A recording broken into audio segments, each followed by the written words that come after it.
Iba't ibang klase ng basura ang makikita at nakalutang sa Baclaran River sa Parañaque City, mula sa mga plastic at household waste hanggang sa iba pang basurang inanod ng baha. Dahil sa dami ng naipong basura, personal na nagtungo si Pangulong Ferdinand Marcos Jr. sa lugar upang alamin ang sitwasyon kasama ang mga opisyal ng DPWH, MMDA, Parañaque City at iba pang concerned agencies.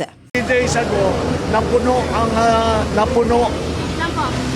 itong Parañaque. Dito sa Parañaque nangyari ito eh. Dati hindi nangyayari yan eh. Pero dahil una-una, madaming basura, nasira pa yung trash trap, tapos ang dami talagang bumagsak na tubig. Yung bumagsak na tubig in the last week is the equivalent of 1 month's rainfall, almost 1 meter. Almost 1 meter. Kaya tayo nakakaganto, nagka-problema tayo ng ganito.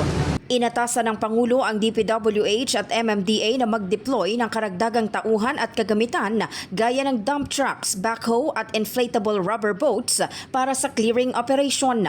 Katuwang din sa paglilinis ang Bureau of Fire Protection, DENR Estero Rangers at mga benepisyaryo ng Tupad Program.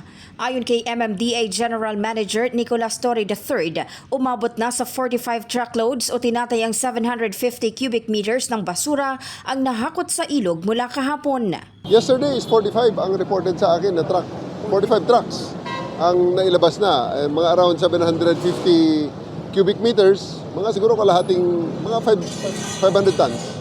Patuloy naman daw sa ngayon ang ginagawa nilang investigasyon kung saan nagmula ang sangkaterbang basura. Inimbestigahan natin, may idea na tayo dahil nakita nga natin iba-ibang klaseng basura ito. Hindi naman ito nasa paligid lang ng Parañaque or ng Redemptorist Channel or ng Parañaque. Ito ay sa tingin natin nanggaling dyan sa mga iba-ibang mga lugar na nakapalibot sa Manila Bay. So imbestigahan natin, titingnan natin at para malaman natin ang solusyon, mabigyan ng kaukulang adjustments ang ating mga polisiya.